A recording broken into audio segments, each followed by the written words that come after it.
peringatan. Jika rakyat pergi ketika penguasa pidato, kita harus hati-hati. Barangkali mereka putus asa. Kalau rakyat bersembunyi dan berbisik-bisik ketika membicarakan masalahnya sendiri, penguasa harus waspada dan belajar mendengar. Bila rakyat berani mengeluh, itu artinya sudah gawat.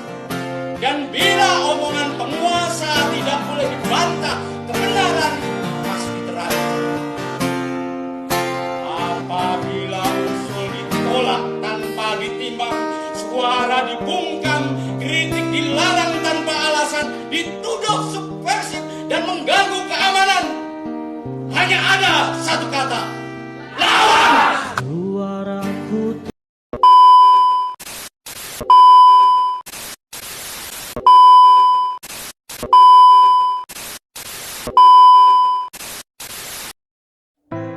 Tanggal 10 Desember biasa kita peringati sebagai Hari Hak Asasi Manusia Sedunia.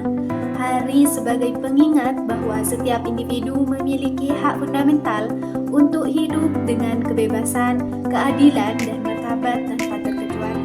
Dalam memperingati Hari Hak Asasi Manusia Sedunia, mari kita mengenang salah satu aktivis hak asasi manusia Indonesia, yaitu Wiji Tukul. Siapa yang tidak kenal dengan sosok Wiji Tukul, seorang penyair dan aktivis hak asasi manusia yang terkenal karena kritik kerasnya terhadap rezim Orde Baru dengan puisinya sebagai simbol perlawanan dan keberaniannya.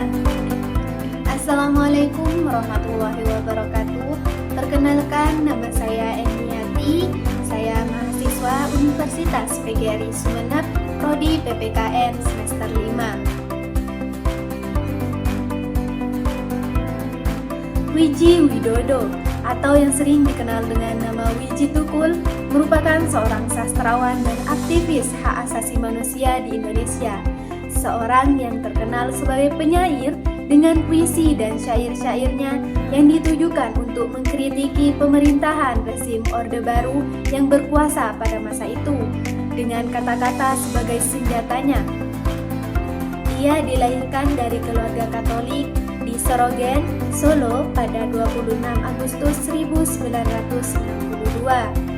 Dia merupakan anak pertama dari 3 bersaudara dan berasal dari keluarga yang kurang mampu, dengan ayahnya yang berprofesi sebagai penari becak dan ibunya yang terkadang menjual ayam bumbu untuk membantu perekonomian keluarga. Nama Tukul sendiri memiliki makna yang berarti tumbuh. Nama ini disematkan kepadanya oleh Cempe Lauwarta, yang dia itu juga merupakan seorang seniman dan senior sekaligus mentor dari seorang Wiji Tukul saat ia aktif berteater di Sarang Teater Jagat. Wiji Tukul sudah gemar menulis puisi sejak duduk di bangku sekolah dasar. Setelah lulus SD, ia melanjutkan sekolahnya di SMP Negeri 8 Solo dan mulai tertarik pada dunia teater. Ia pun melanjutkan sekolahnya di Sekolah Menengah Karawitan Indonesia atau SMKI, jurusan tari. Namun, karena kondisi ekonomi keluarga yang sulit, ia mengambil keputusan untuk berhenti sekolah saat kelas 2. Sebagai anak sulung, ia merasa memiliki tanggung jawab atas keluarga, terutama atas kedua adiknya. Maka, ia pun menyambung hidupnya dengan berjualan koran. Ia juga menjadi calo kartis bioskop dan menjadi tukang pelitur di sebuah perusahaan mebel. Ia juga pernah mengamen puisi keluar masuk kampung dan kota bersama dengan kelompok teater Jagalan Tengah.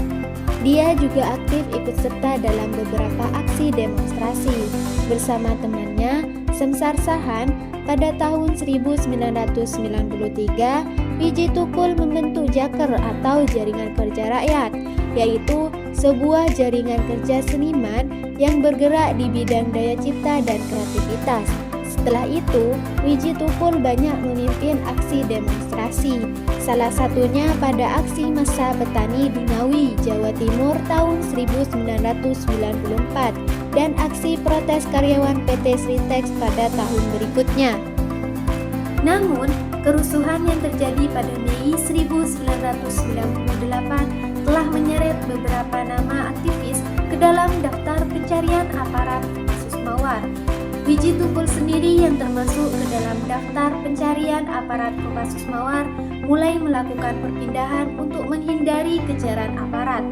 Meskipun ia sedang dalam masa pelariannya, ia tetap menuliskan puisi-puisinya yang pro akan demokrasi, seperti salah satu contoh puisinya yang berjudul Para Jenderal Marah-Marah. Wiji Tukul masih terlihat oleh sejumlah orang di Jakarta pada April 1998 hingga akhirnya dilaporkan menghilang oleh istrinya pada tahun 2000 dan sampai saat ini masih belum ditemukan keberadaannya.